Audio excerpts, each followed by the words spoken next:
our people are disconnected and don't know what's true and what's false and what's lies anymore. I would say more so out of all the years that I've been teaching yoga, and I started teaching in 1974. It's a long time ago. Our people are in dire straits. They are spirit bereft. They're not connected to their own spirit, their own yearnings, their own dreams. Their dreams have been destroyed. And that is appalling.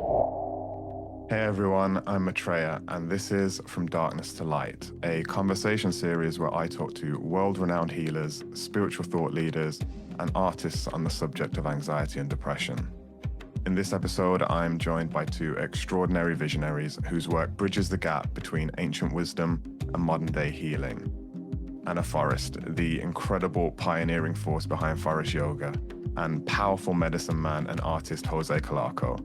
Together, they weave Native American and Aboriginal ceremony into a transformative path of yoga. This conversation really blew my mind, so I'm excited to share it with you, and I hope you can get something from it.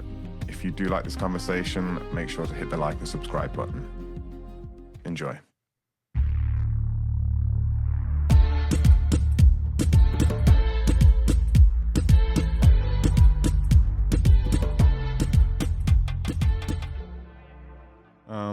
I guess where we can dive in is that I looked at some government statistics, and currently there are about 1 in 6 people in the UK on antidepressants, and around 1 in 5 in Australia, according to current government statistics. Now, that is excruciatingly high, and it was something that I didn't expect, kind of diving into that.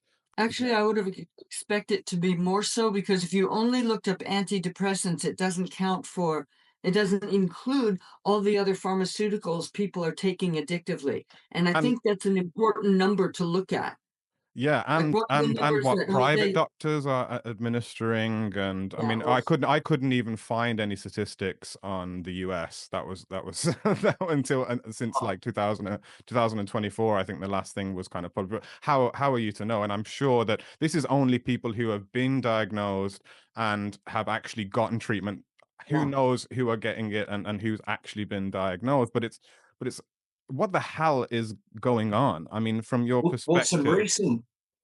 we're in the US right now, and some recent statistics, which we don't know what's true anymore because social media and Google aren't exactly truth tellers. But we have investigated and researched, and around 60 to 70% of all Americans are on some prescribed drugs. And the average American takes 15,000 pills in a lifetime. That is disturbing. Hmm. So modern civilization ain't quite working like they think it is. You know, we always demean the indigenous cultures as something uncivilized and not as advanced as us. And although we may be advanced technologically, the indigenous cultures were much more advanced spiritually. So Yeah. these sorts of depressions did not happen with our people in Australia before colonization.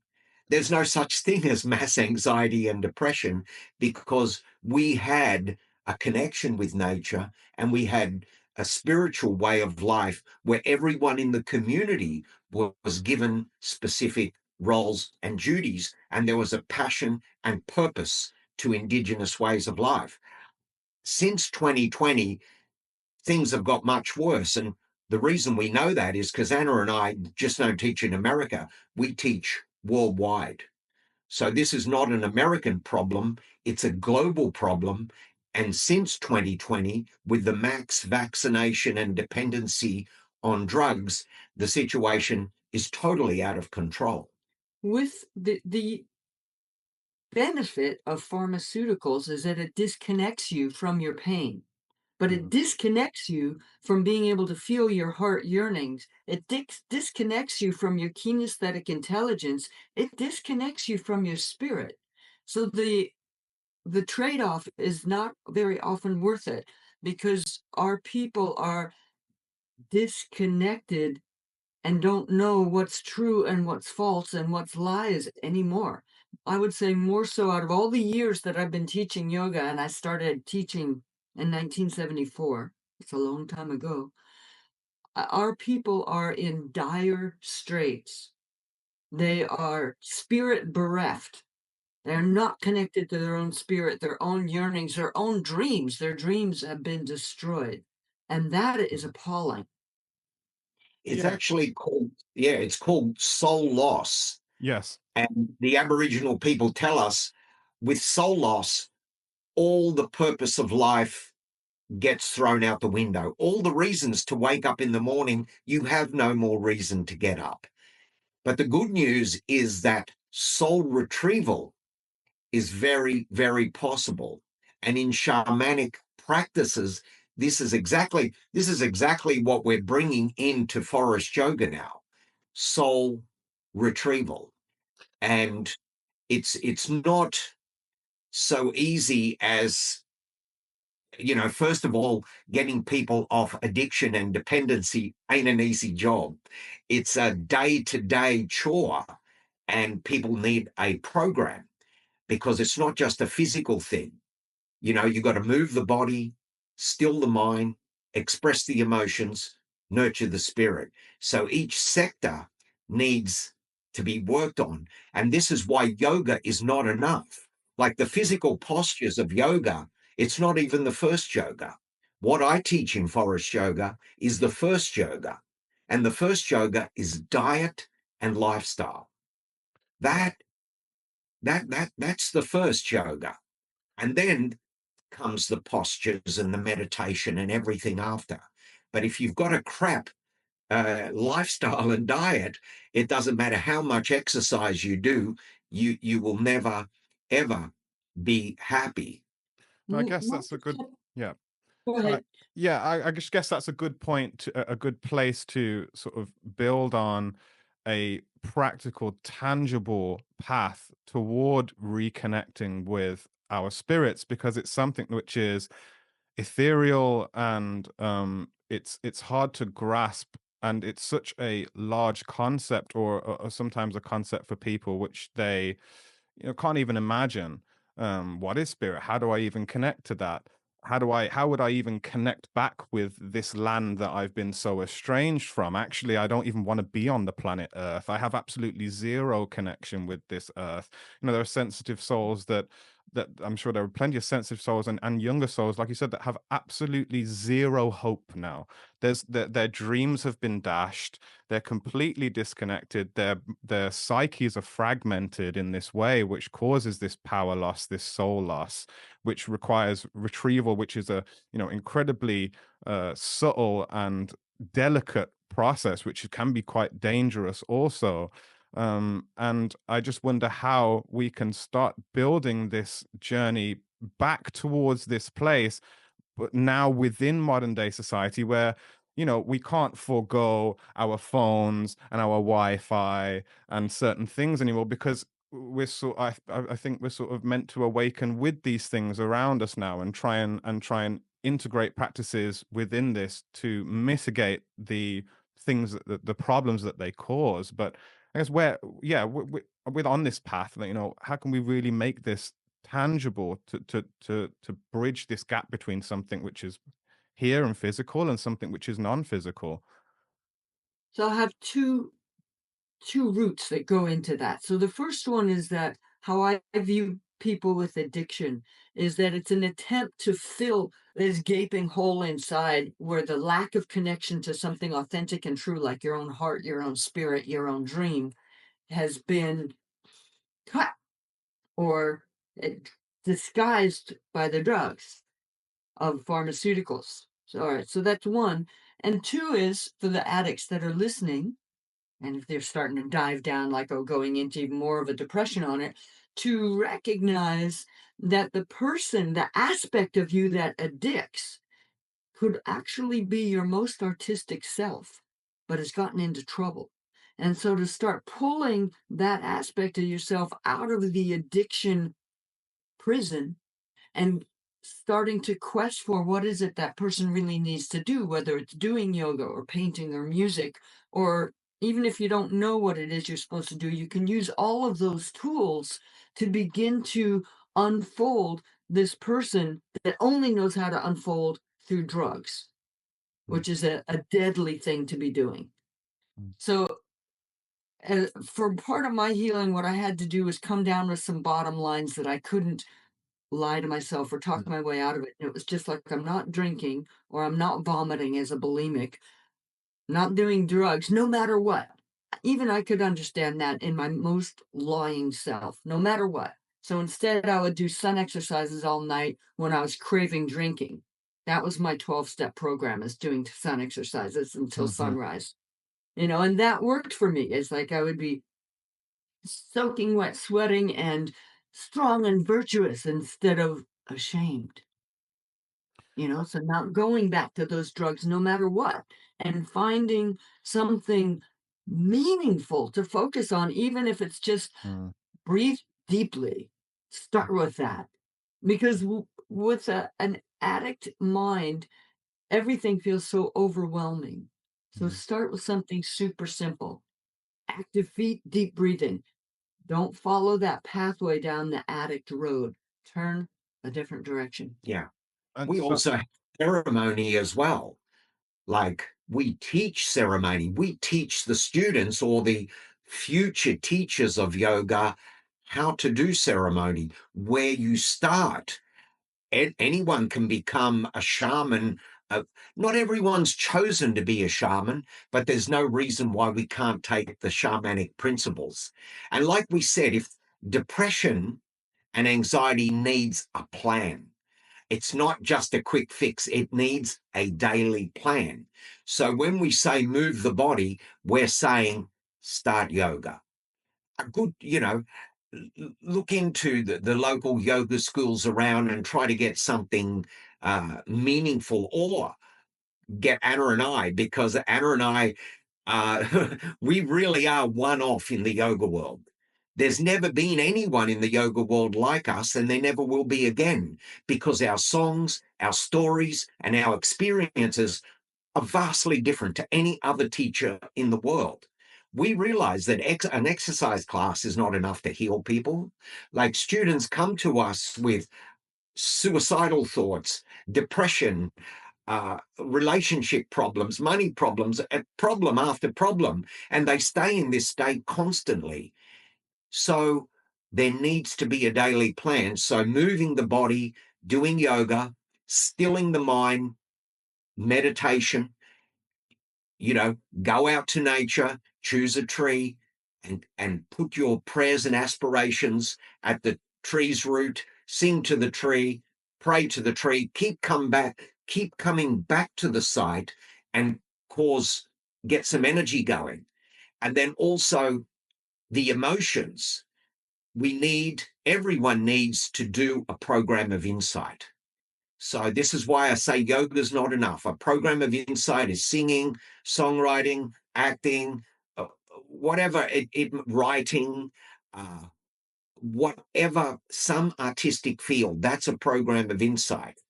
And then, of course, doing ceremonies like walking into nature, uh, and putting your prayers and aspirations out there.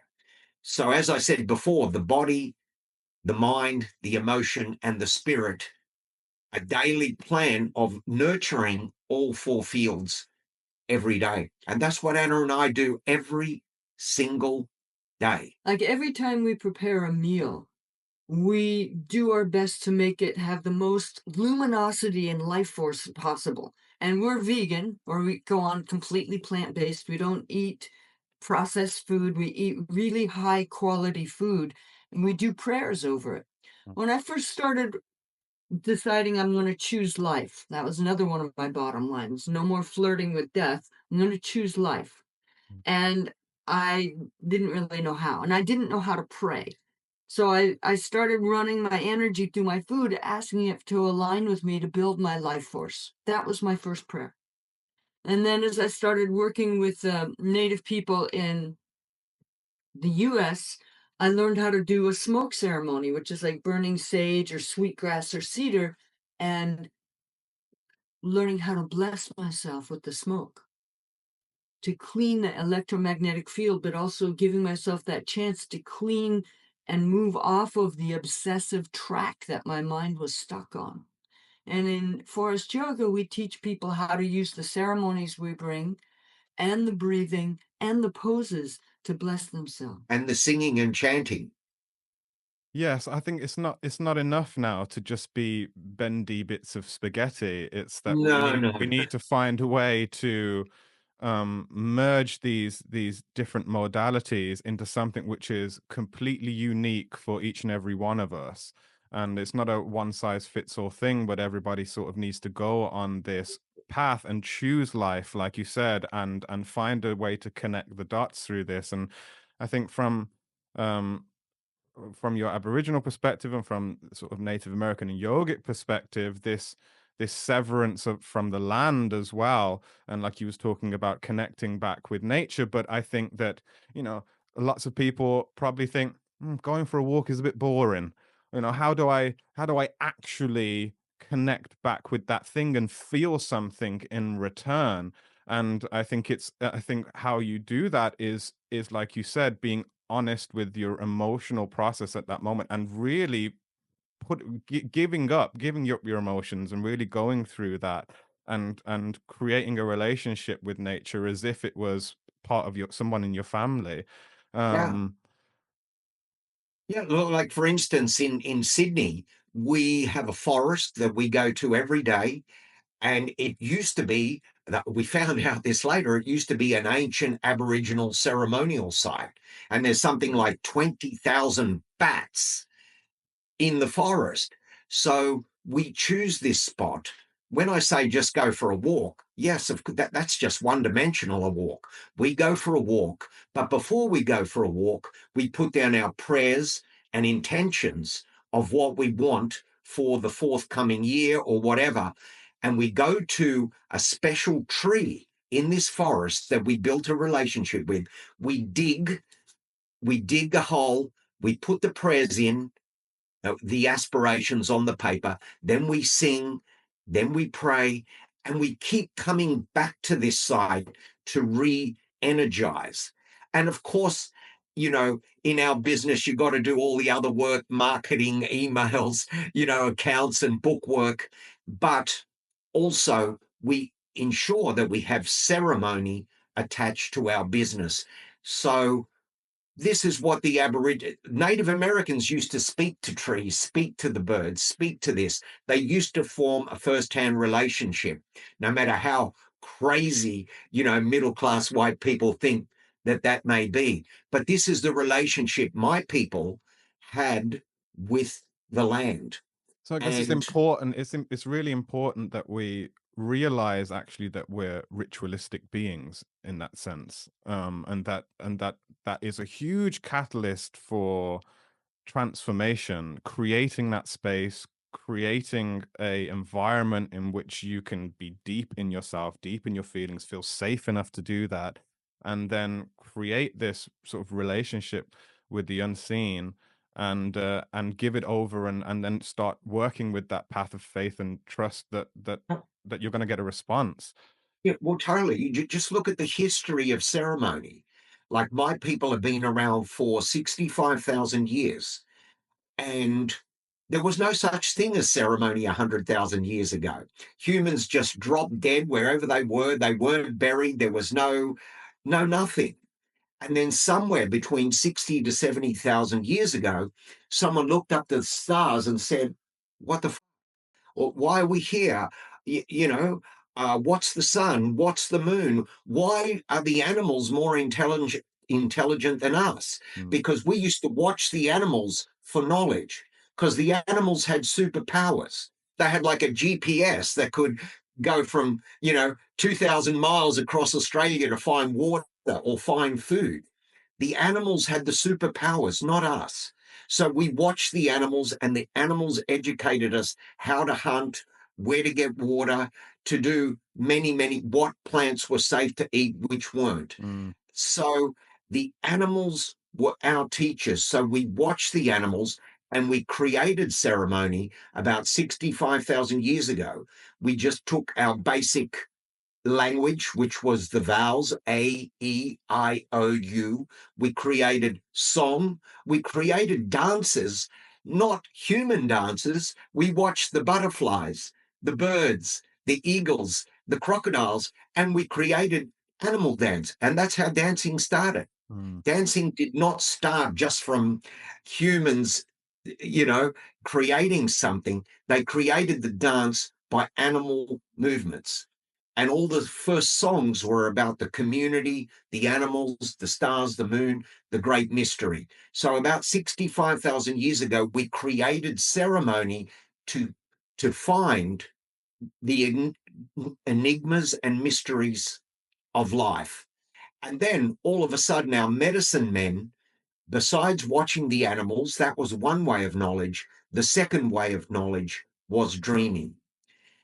Because our medicine men would dream and the dream would come true, this was evidence that dreams are wiser than men.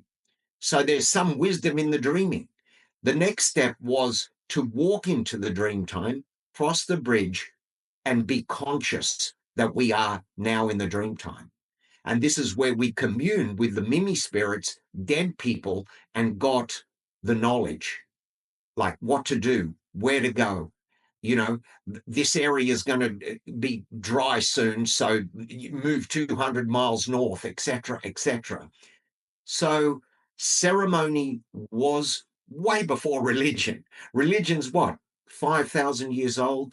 Ceremony is over 60,000 years old. So this was the first cases of shamanism. And because we always were in the wilderness, we were always in the wilderness, then we understood, we got a great understanding of nature. But now that we're in cities, we're totally disconnected from it. Yeah. Ceremony, it opens the doorway for us to get off that hamster wheel of daily habitual thinking that's what's truly boring. Going for a walk isn't so boring. It's what's always going on in the mind is really utterly boring. Yes. And ceremony gives a person a chance to step away from that and open up their senses to something that they have not perceived yet, which is like the great mystery. And it could come in all kinds of ways. Sometimes people think that the great mystery is going to talk to them in English or something, or maybe even in Sanskrit. And it comes in different ways. When we went to our tree in Australia one time, I was kind of dragging ass because I had a migraine and I was feeling horrible. And Jose was burying the prayers at the tree, and then we started to sing, and the one of the branches of the tree came down and started dancing on my head, and I'm just like going, all right. And it's like leaves coming down my face, and I was just standing there just laughing. And after that was done happening, about 5 minutes, it was actually pretty long, my headache was gone. So this is the nature interacts with us, and the wise ones interact with us in a way we do not expect. It's not going to come out like a sermon. So yeah, That's human stuff. yeah. If you look at Native American history, all Geronimo, Red Cloud, Crazy Horse, and all that, they all spoke to the birds. Yes. Like, for instance, many times Geronimo got warned by a crow that, hey, the cavalry is on the way. You better start heading out now. Mm-hmm. And people thought it's crazy. You're listening to a crow? And he goes, I am. And they would move and the crow would be right. Now, this seems totally crazy, like I say, for white middle class people with no spiritual experiences. But once you've opened the Pandora's box to the other world, and both Anna and I have, we don't speak from reading books, we speak from first hand experiences of dealing with the mystery and what's behind the shadow of the physical world. As I said before the tape came on, the physical world is the shadow of the next world. And the Aboriginal shamans were always in the next world. And to be in the next, through dreaming, and through the dreaming, you have a view from the mountaintop. So most people are down in the valley and they can only see what's in front of them. Mm. To become a dream walker or a shaman is to have a view from the mountaintop, which is an overview of reality, and know that everything is interconnected. So I think a way that maybe we can start to understand that is, like you were saying, the mind is on this hamster wheel, and we can't get off this hamster wheel. And I think our idea of what the mind is um is completely false. It's this thing that is located maybe in our brain, or it's floating sort of above us, and we don't really have a sort of tangible connection with it. But really, the mind is intertwined with the body, with the organs, and the fascia, and you can't separate these things. They are working together, and I think especially in the West, we haven't come to a place yet where the modern West anyway, where we realize that the mind is actually intertwined with all of these bodily connections. So it's a good place to lead on to how important it is for people to use the breath to connect inside the body, inside deep into the organs, and how important it is for them to gain control of their fascia, and stretch that, and how, what where the trauma is kept, and how the trauma is kept in the organs and the body and the muscular part of the body and the bones and all this kind of stuff. We don't really see it that way. It's sort of this nagging little bird that sort of pecks at our head, and we can't, or a bee that is sort of flying around us and we can't quite get it. But really, it's deep in there, and we need to start releasing We that call stuff. that, we call the troublemaker in the mind, and you can cut this out. We call that the mother in the mind. I love that. You Don't can cut cut that that out. out. I don't know if you're allowed to swear on this podcast. I know some people get offended when I put the nuisance in the mind, and we say, well, that's the mother in the mind, and you have to live above the mother, or living above the demons of the mind. Anna? Well, let's start with one of the basic delusions that people have. Is like the brain is separate from the body. It's like, go look in the mirror. Where's your brain? Mm. Your body. It's part of your body.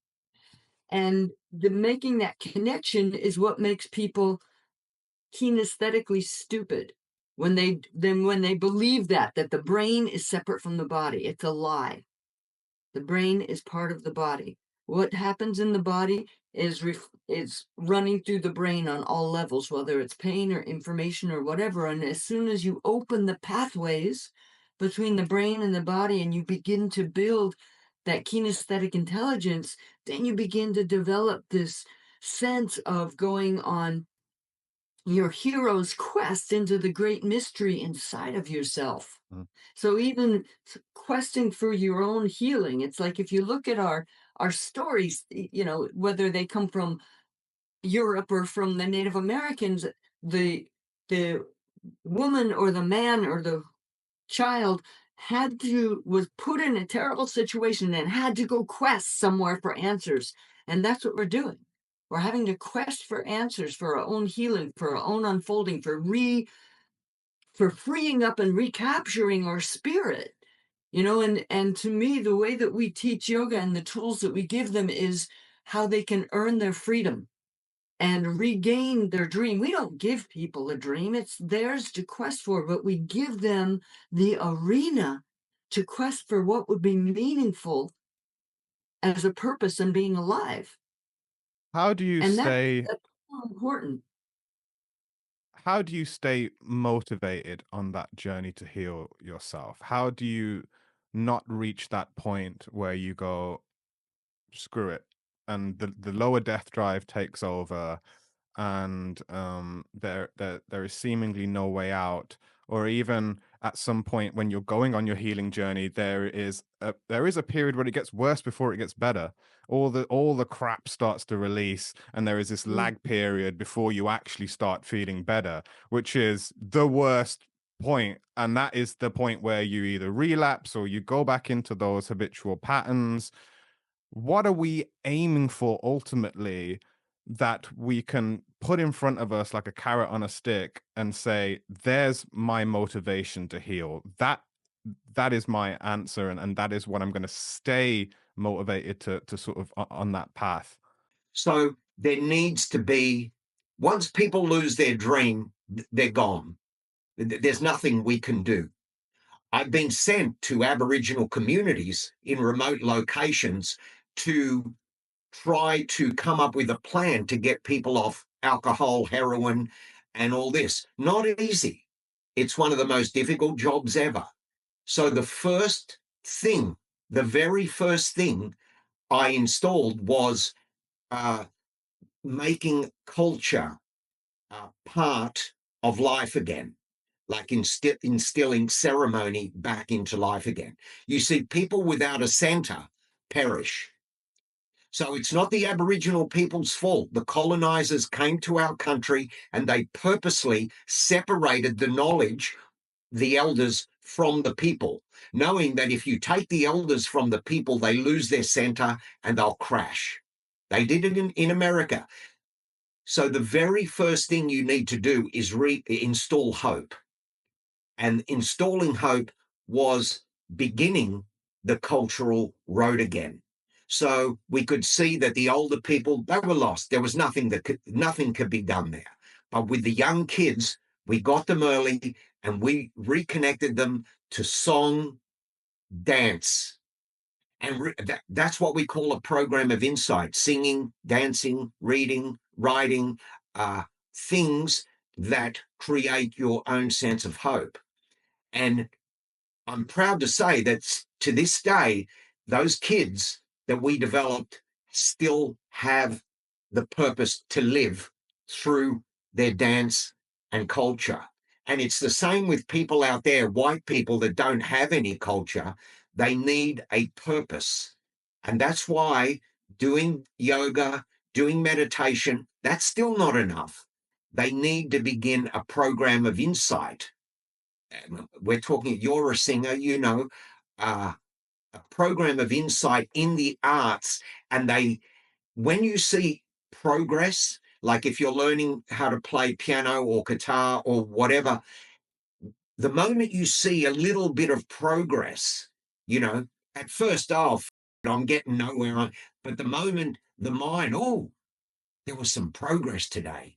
And we can start That replacing those dopamine releases with actual learnt things that are actual real rewards. And I guess, correct. and how, what was that bit of hope for you, or or when did you realize that like I can sort of grasp onto something? There's a little bit of string. There's a little bit of light in the darkness there that is finally giving me that sense of hope.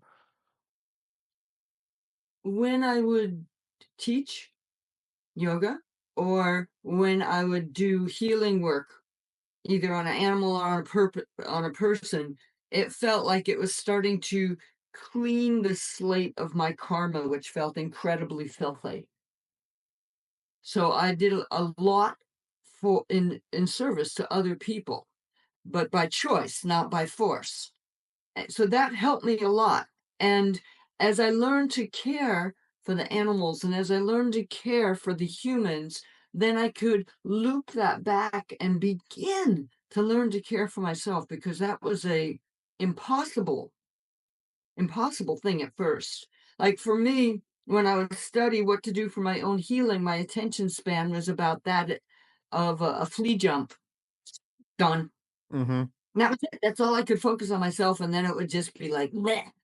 But when I could focus on an animal's needs or a human's needs in their healing process or their pain process or whatever was going on, my focus really grew. So all of my obsessive focus about my addictions transferred and started learning how to focus on helping another person or helping a horse or whatever animal I was working with, so that horrible addiction nature can be transformed. That's And that. that Yes. focus I was able to turn it onto something good. And the more I could do good, the lighter my karmic slate became.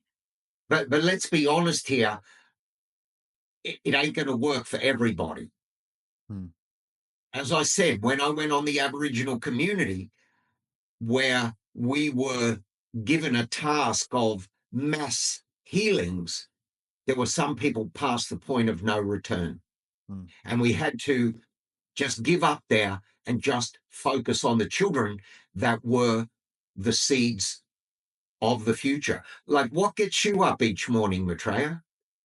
Like when you wake up in the morning, what gets you up? You tell your viewers what gets you motivated. I think it was a great point that you made about becoming less self-centered, because we're in a society now where the individual rules, and we can feel extremely lonely in an extremely crowded place. And I think one of the things for me was giving up that personal identity, and being so strongly attached to that personal identity that I could have that breathing space and be more concerned about helping others. And in turn, that would be how I would learn to then treat myself. And it was sort of an opposite thing where for me, I found it very hard to self-care, self-love. What does it mean to really love yourself? What does it mean to really adore yourself, Yeah. or look in the mirror and think beautiful things about yourself, or tell, or or have that, retrain that inner critic to really compliment you and all of that. But at the same time, for me, that wasn't helpful because it was still in polarity. It was still, if I could compliment myself, then I could still dig at myself. So it was like, well, how do I kind of throw them both out and be in this space where it wasn't about me so much anymore? It was about my purpose. What can I actually do in the world? What can I actually give? And that in itself is still a lesson for me, which is teaching me how to actually treat myself, because I'm way kinder to other people and definitely kinder to animals than I am to humans. Yeah. And I'd probably very easily move onto an island and just live with animals, and that would be it. But yeah, we can't do that, unfortunately. So But I now that you're a successful human, past your worst period, what inspires you to get up in the morning? Is it like, for instance, your music? Is that one of your focus points? hmm, it's interesting because I think the music is a catalyst. It's a sort of channel for what I actually want to feel, which is freedom. Yeah, Freedom of expression, non-judgment, I think is a massive one for me, because I feel that inner anxiety comes from a place of judgment, and that place of non-judgment and freedom is ultimately freedom of expression, is ultimately what I want to feel from doing the music. Whether the music is good or bad objectively doesn't really matter. If it moves somebody, it moves somebody. yeah. But I, I think, But yeah, it's got to move you first.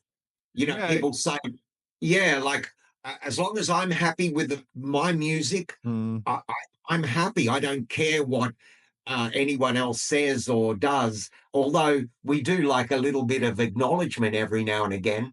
But once you've created the song, there's the success. I did it. I wrote it. I conceived it. And there it is. That's a success. there's To me, absolutely that's like a no gold feel. record. Yeah, there's That's a gold absolutely no. record. I say to so many people, I say there's absolutely no feeling like that, or at least you can really connect it, for me as a musician, with making love. It's exactly the same thing. As soon as you make a record and you're in that flow and you're in that space, there is no difference between that and feeling a sense of sexual bliss or sexual union, or just complete bliss and oneness with sort of having this conversation, this dialogue with the universe, or with the creative force itself, and you're Yeah, actually in communication with it, and it's actually starting to feed you energetically. And I think that that's yeah, when you can actually get some idea of, oh, okay, this is a living, breathing space that I'm in. It's not that I'm in a void and it's full of nothing. I'm actually in communication with something continuously. And I always think it's kind of like Bumblebee from Transformers, how he talks through the radio and he chooses different yeah, snippets because he hasn't got his own voice. And it's like, you could have a message through the TV, and it's just that one thing that you hear, or that one thing that you hear on the radio, and it just sparks that thing for you.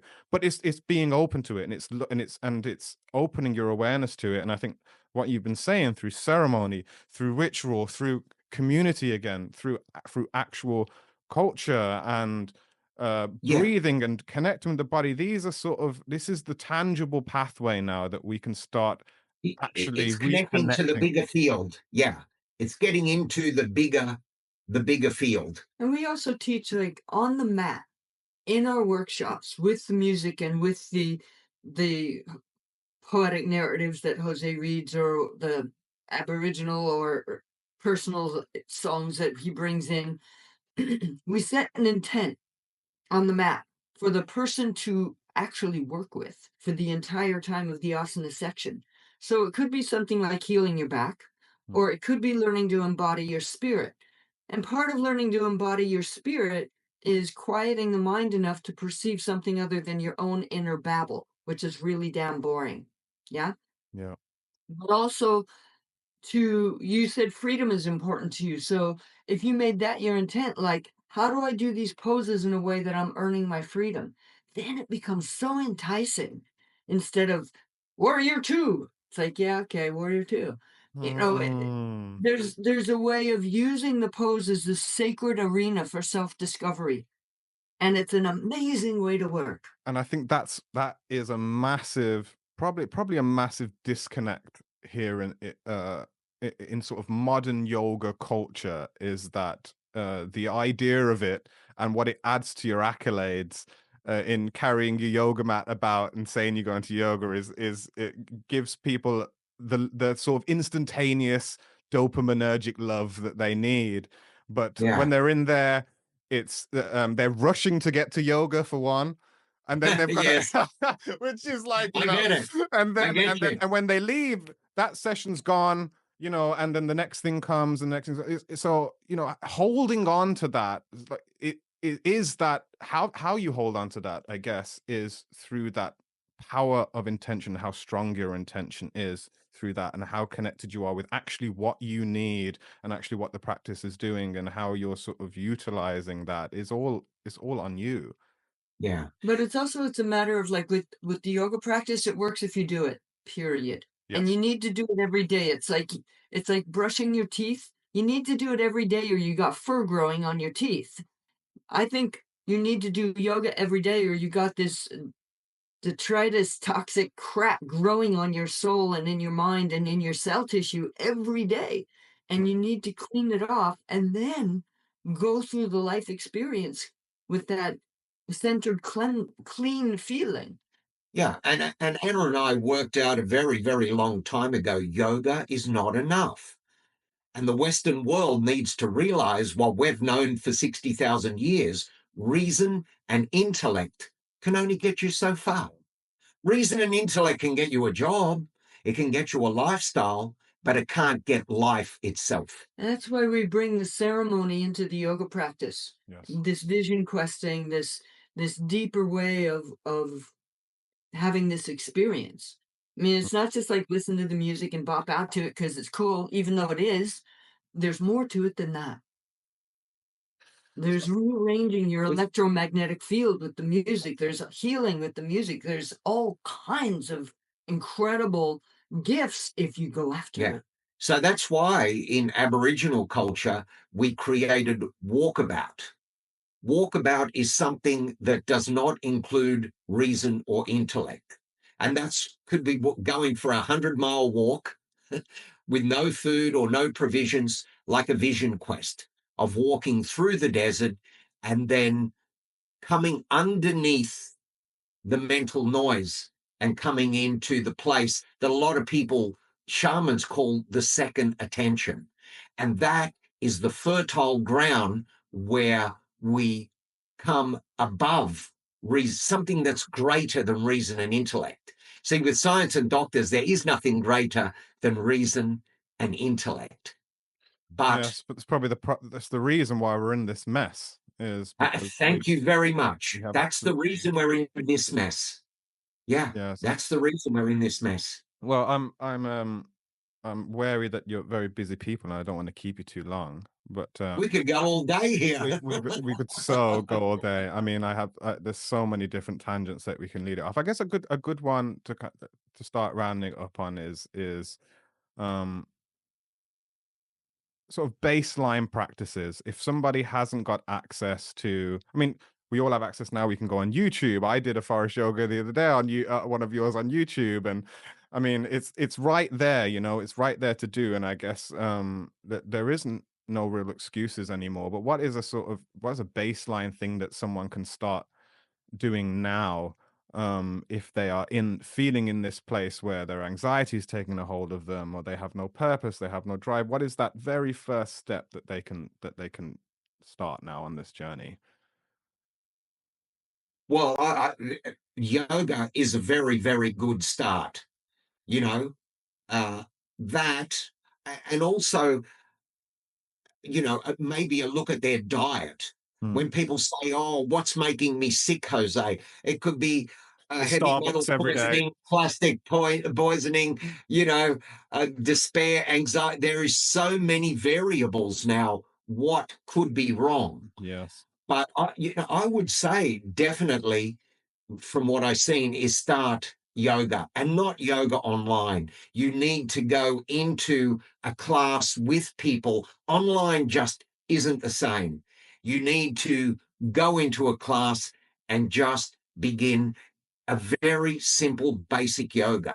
Even if it's a chair yoga or something, you got to move the body. Just get moving. Well, that's the first thing. So with all disease which Aboriginal people treated was always move the body. Just move. The depression and anxiety, move. Just move. Hmm. Keep moving. And then, things like meditation and taking up an instrument and ceremony, that can all come later because that's way too complex for the beginner. But even if yoga's too much, move the body. Yes. But you need to do it every single day. See, I have an Aboriginal friend who is on 30 different medications each day. So he can't do yoga either. So the only thing we can do with him to get him down is move the body. Starts with a 2 kilometer walk. Now he's up to 5, 10 kilometers a day. That's a starting point. Hmm. Yoga could be too much for some of your people. I know a walk may seem boring, but a walk through, a national park or somewhere And close. it's like get barefoot, put your feet in the dirt or in the sand or in the water. This helps. Yeah. It helps.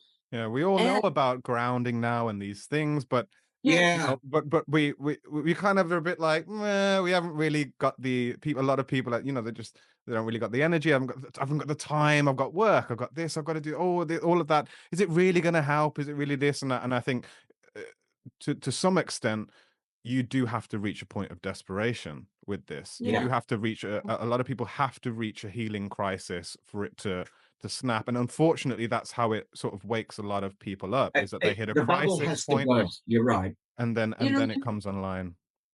you were talking about love earlier, and to me, to tell someone in their depression about, start loving yourself or loving other people is absurd.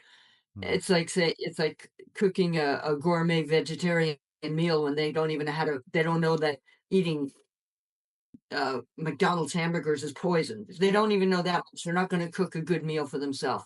But to start doing things that build their self respect, to choose food that, like fresh fruits, fresh vegetables, simple, clean food that feeds their life force and not depletes it.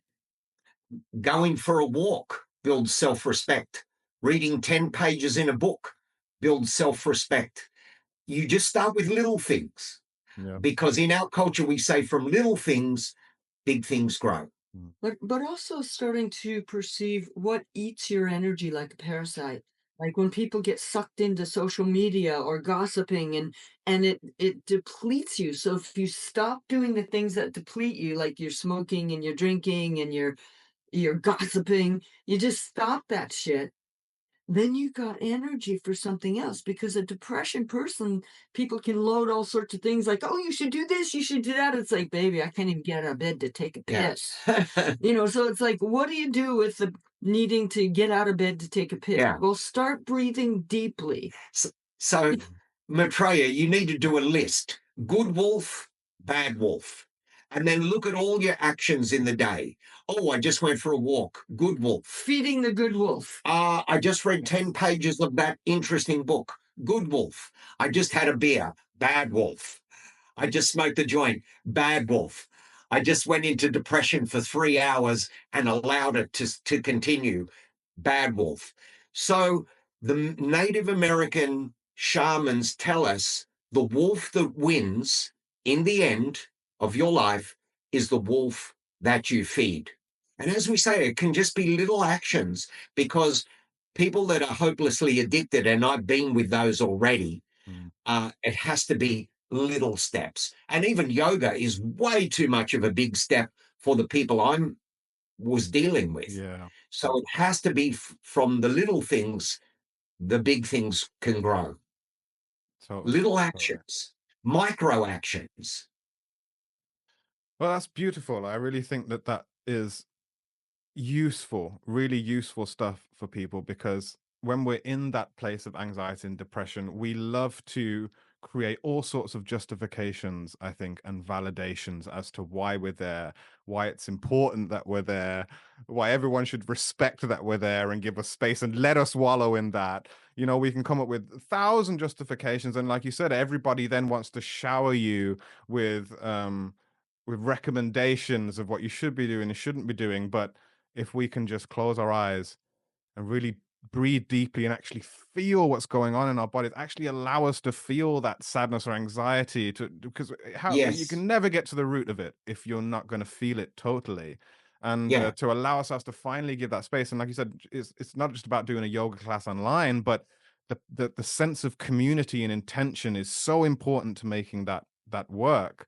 And it's so life-giving when you're just around people and just saying hello. I mean, I'm noticing now, if I go to the sauna or if I'm in the gym, or people you would never expect just want to say hello, because they don't even get Yeah. to speak to people. They don't even get to talk to people. Yes. They don't even get to feel, and they can tell if you're receptive to just being open and loving in that way. And hey, how you doing? Even that enough, just somebody you've never met at the gym, and you just say hello. You've met them first, and then you say it was good to speak to you today. See you later. Maybe see you tomorrow.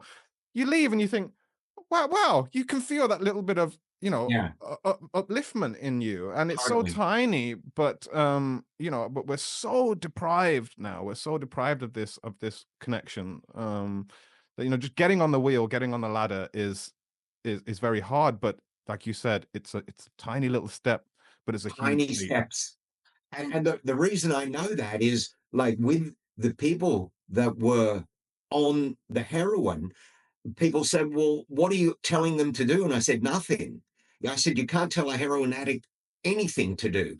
You just be there and talk to the same person. I never spoke to the heroin addict. I always spoke to the same person behind the heroin addict. Mm, You don't give any advice to people that are that down. They're not going to listen.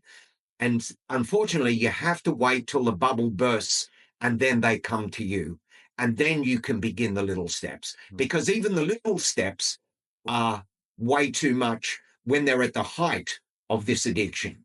mm, And for some people, the idea of going to a class is like hits the guilt and the shame and the this and the that. I'm so stiff. I'm too fat. I'm blah, blah, blah. mm, It's like, so this is where our online classes are a really good thing. mm. In privacy of your own home, you can turn this on. We are still doing the ceremony. We're still setting an intent.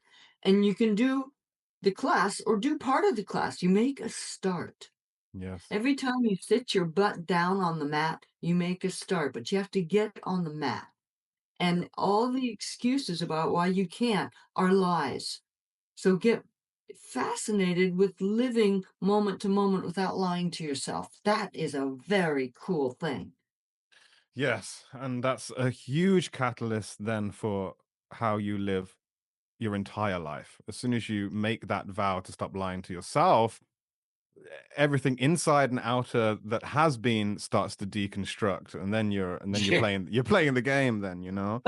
Well, I guess a last maybe message from both of you would be like, what is a message of light right now? What would be your message of hope for somebody who is curious about this path, they've reached a crisis, they're ready to do something about it, or somebody who you know, they are ready to do something but they feel hopeless. Like what is that, what could be that message of light for them? Look, if it has to be in one line, everything that you want is on the other side of your fear. And it's okay waking up every morning fearful and uncertain. That's okay. Proceed anyway. Even the best of us wake up uh, each morning with that uncertainty and uh, even the most positive people wake up with that uncertainty. And one of the reasons that is because at nighttime we're always in the other dreaming bodies, and there's a sense of liberation being away from the prison of the physical body. So the moment we come back into the physical body, we feel like prisoners. But people have to have a dream. Like there has to be a purpose. Like my purpose is our work at the moment. So I wake up every day with that enthusiasm to build our work, our music, our ceremonies. I'm sure one of your purposes is also music. So they need to reconnect to what was that dream they had as a teenager. Get that back. Get that back. And then each day make micro steps on building towards the dream. And when the mind sees a little bit of progress in something, it gets hungry. Mm, The good wolf then mm, takes over the driver's seat. So beautiful. I have a few basic, like I said, I have bottom lines that I Yeah. can work. Mm, So one is choose life. mm, Choose life. And then when you put your actions up on the scale of, is this choosing, deadening me, or is this enlivening me, it becomes more obvious what your actions do. Then, hmm, another bottom line for me is evolve or die. mm, Just like, because that's where I got down to. mm, And to feed my luminosity, which then lights up the world in a way I could never imagine. mm. But every day, it's like choose an action that will break another one of those chains of imprisonment and earn freedom. That's fascinating to me. And it could be teaching, or it could be healing, or it could be reading something from Krishnamurti, who I dearly love, or it could be Jose and I go for a walk and touch the bark of the tree, or see an eagle, or watch a seagull's antics. But to actually allow ourselves to enjoy that moment instead of blah, blah, blah, blah. Oh, it's just a seagull, blah, blah, blah, blah, blah. It's like, shut the up Mm. and pay attention to something more important than blah, blah, blah, blah, blah. Because that's the least important thing in your mind. Blah, blah, blah, blah. The mind is meant to perceive so much more than that daily program. And learning to break free of those programs is just fascinating. Yes, I think as soon as we start to shut off that default mode network, your awareness widens and things become so much more vibrant and loud, and the energy becomes louder, and people become more vibrant, everything becomes more expressive, even down to the very subtle things become very loud, and you realize how thick reality is with things, and even in that moment of boredom or that moment of depression, the reality in its plainest form is full of richness that we're not accessing, and as soon as we kind of face these bottom line things of, okay, I need to evolve now, or I need to shed this skin, or I'm going to die in it. Yeah. And when those moments come, there are these little clicks, and that awareness gets a little bit bigger, and it lets some more in, and then that widens and lets some more, and you integrate it a bit, and it widens, it keeps going, and it keeps going, and then you're sort of the fish that the hook is in, and God is sort of reeling you in that sense, and that's very beautiful, and I really do resonate with that in such And a also it's like listen to the wind. mm, Listen. mm, Or like Bruce Lee used to say, "Be like water, my water. friend." Mm. Yeah. It's like watch, move like that. Learn something different because what you've learned up to now is not serving you. So you need to learn something different. And it's important that we don't just see that type of stuff as metaphor or symbolic. We are actually water. We're like Yeah, 80% water, but then Bruce yeah, Lee can say something like, and it seems quite abstract for him to say, be water, my friend. If it's in a teapot, it becomes a teapot. We are water. That's exactly what we are. But we're sort of, yeah, our mind has created these false walls between these things and created things in just a metaphorical sense or a symbolic sense, rather than yeah, everything is symbolic and everything is real and everything is communicating with yeah. you. So I got one more treat for you for the moment. Is like this was a big piece of me redoing my own bones and flesh. Is to recognize that I had star particles inside of me and I could light them up. And that became my practice for many years. Is one, stars, which I absolutely love.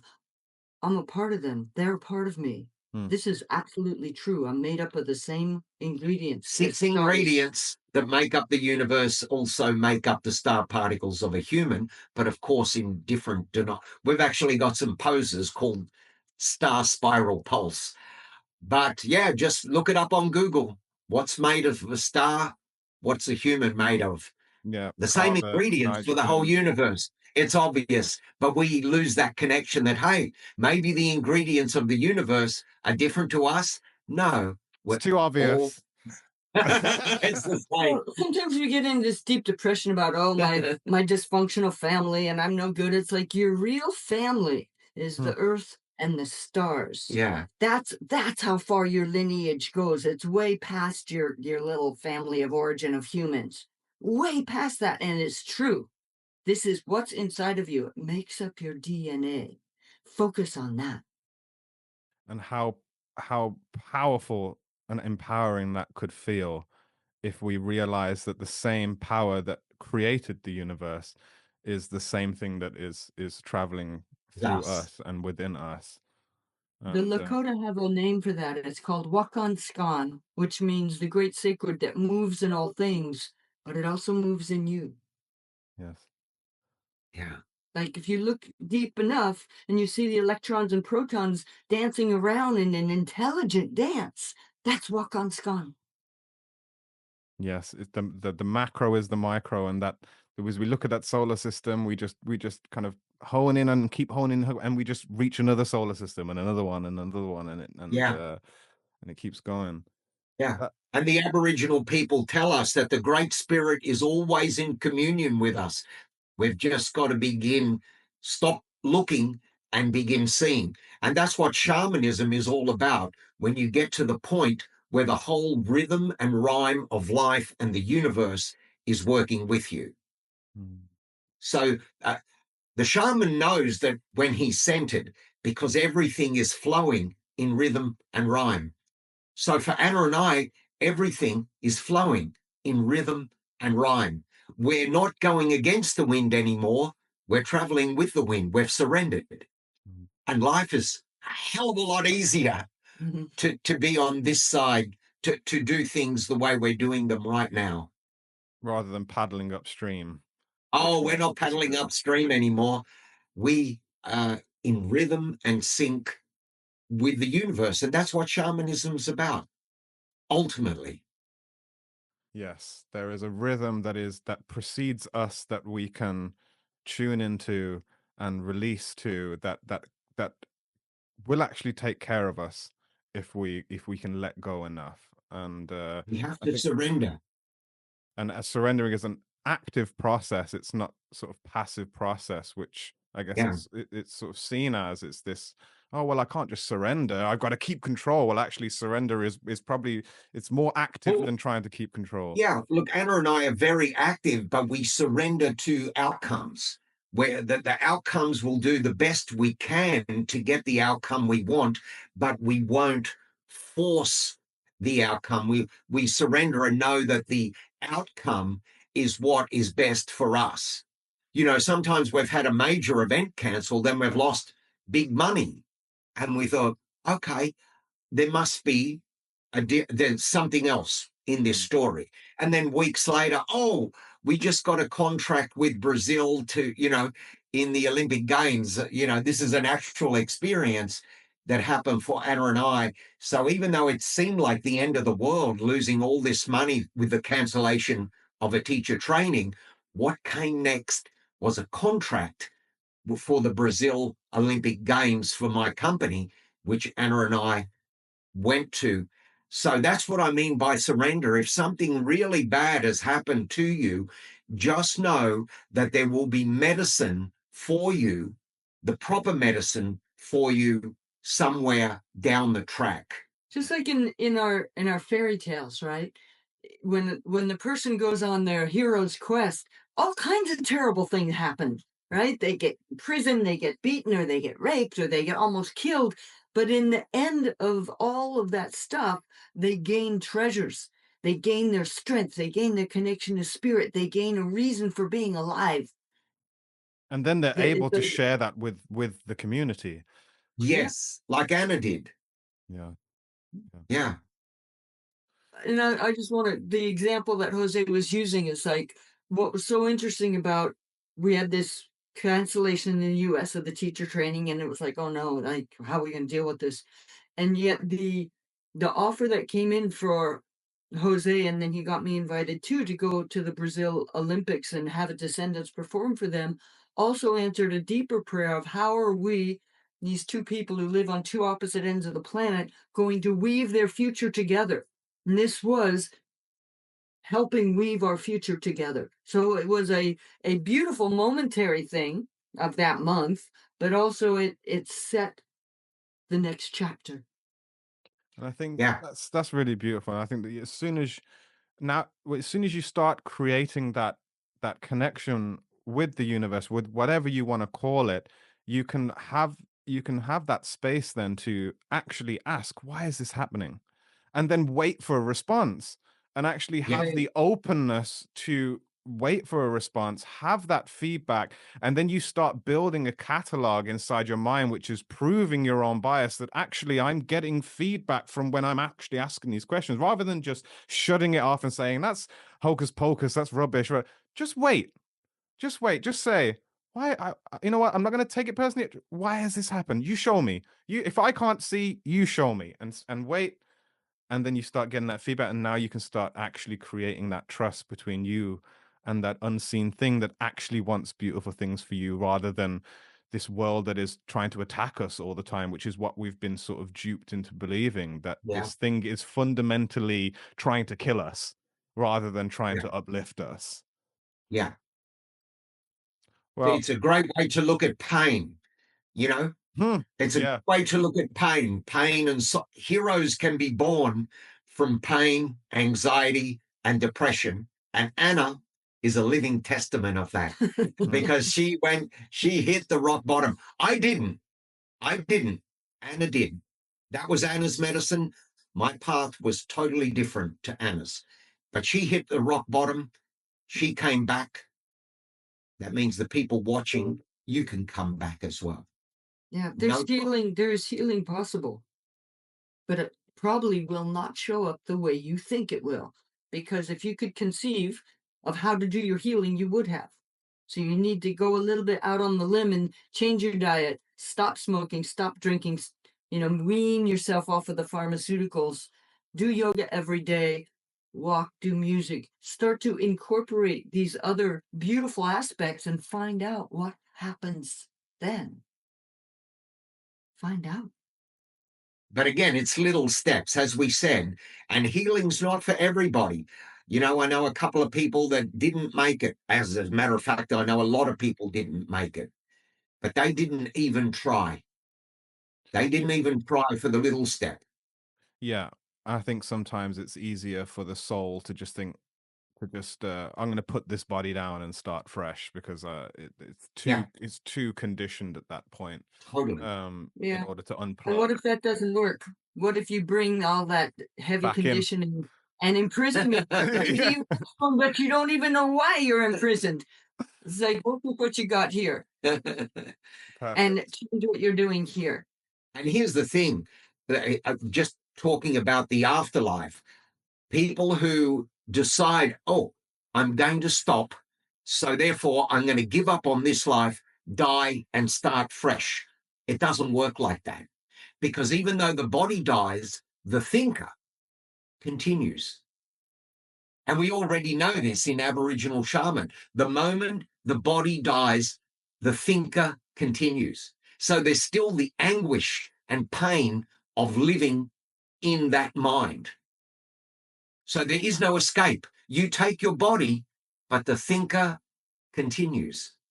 That's So, And that's incredible motivation, actually, if we can truly realize that we are eternal beings and that yeah, actually we don't feel that different afterwards. After this body passes on, our mental constructions live on, and therefore, yes, if that's the yes, case, and I'm going to be living with this, I'm going to be on yes, that tube with all of these people for yes, eternity, then I better start now.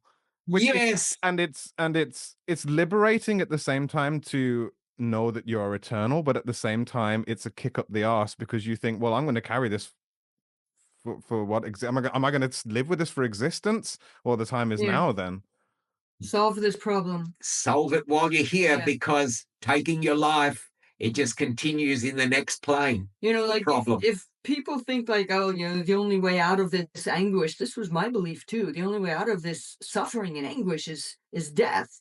It's like if you're so brave enough to kill yourself, can you be brave enough to live and take each of these challenges as your hero's quest? And yes, it's going to be damn difficult. Of course it is. Killing yourself is much harder. So don't even go that road. It's a dead end. No pun intended. well, I mean, like I said, we could probably talk for hours and hours, and I don't, Yeah, yeah, I we don't want got to keep stuff you to for so do. long. And like I said, I didn't expect to be on this journey. What has started as me doing a few interviewing some people on this topic of anxiety, depression, and from darkness to light, is pretty much turning into a podcast somewhat for me, and it's interesting because lots of interesting people are wanting to talk about this kind of stuff, and God knows that we need it.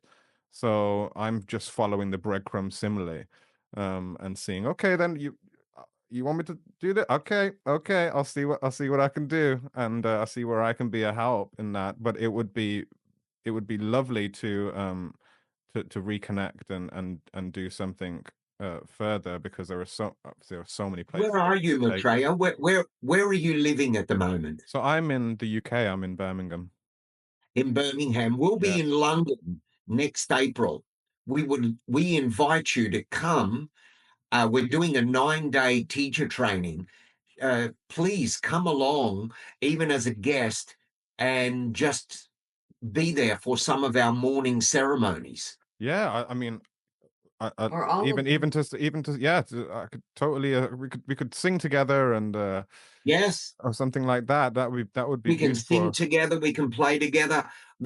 It's a 4-hour morning of the advanced teacher training, but we always begin with 35 minutes of music and ceremony before the physical practice begins. And that's to get people, really centered in the room, because people come, with their mind racing, and they've raced to get there. And the first 10, 20 minutes, you know, they're not even there Yeah. really. Yeah. I Yeah. think you'd love it. So it takes about half I an hour of would. I would. ceremony. We Yeah. love it, so we think you'd love it too. Yeah. I It can takes already half tell. of a ceremony to get them into the present moment, and then finally they're there. Then we can begin the class. Once they're there. because the mind is, oh, they're racing off, they're looking at their phone. We get the phones out of here. You know. Oh God, yeah. Well, they're like it's like a another limb now, isn't it? We have phantom limb if you don't have your phone on you. So even just breaking that habit, Yeah. we can talk about anxiety, addiction all day, all long, but we sort of don't include phones and TV into that Oh, category, really. it You know, certainly is. and It it certainly certainly is. is. Yeah, Yeah. And the it's sort of same. revolting to see people out like having dinner together and they're having a relationship with their phone instead of the person across from the table. It's like Yeah. that's very lonely making. It's Oh, like and what's that? I've Throw worked the in ball. hospitality, and you see, and now especially, you can go out, and it's worse because not only the parents are on the phones, but they immediately hand the kid an iPad, and Yes. all throughout the meal, the kid is watching cartoons, and that's okay because we're stressed, and we could go into how society is sick in that way, but I mean, even I think I saw a study yesterday that 2 weeks without your phone actually starts to repair your neurological pathways. So Yes. it's proof that just putting it down for a bit and reconnecting, even 2 weeks, even just living out that 2 week lag period, the How body, about 2 uh, hours a day?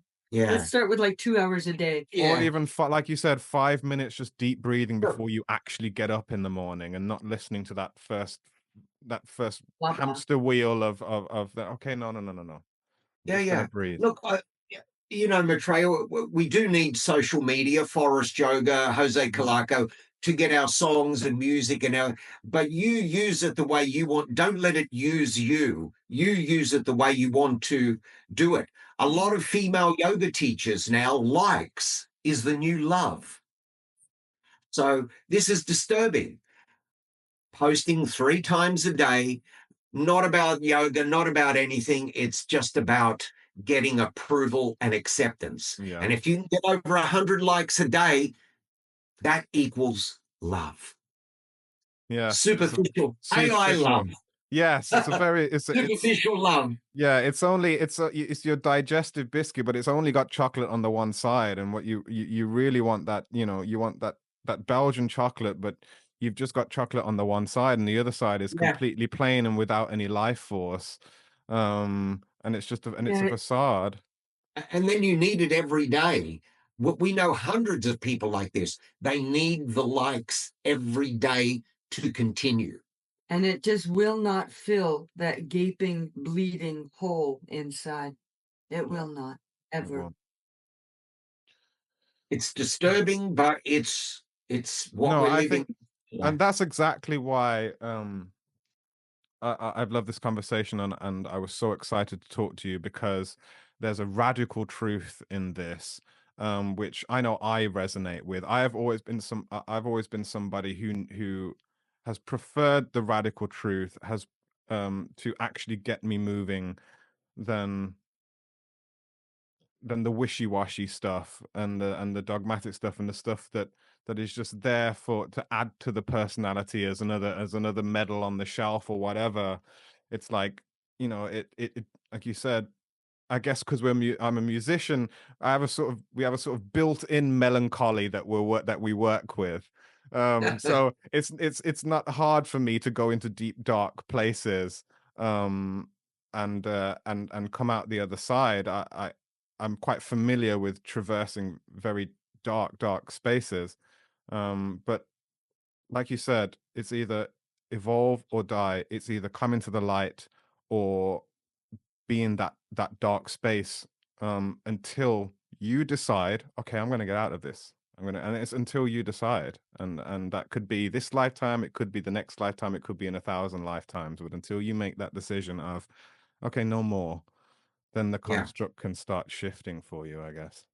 Or if you want to be in a dark space, come out under the night sky and see the countless points of light and hang out with the stars for a while. You're in that deep velvet darkness of the night sky. This half an hour interview has gone on for 1 hour and 25 Oh, I'm minutes. so sorry. Go, get out of here. It's a stretching of time. Yes, I mean, time. Happy ending. What is We need that? a happy ending.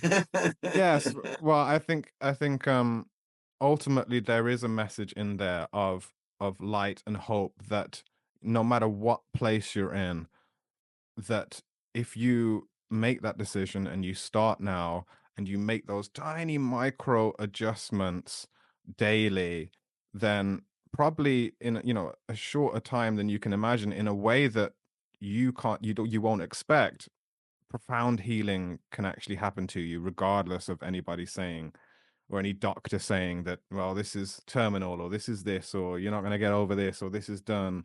Actually, we need to be told now that there is a way out. There is a way, a path to healing, no matter what is going on with you. And the body is designed to do that. And our spirit is designed to help the body do that also. Yeah, Yeah. that's a good ending. Well, Thank you.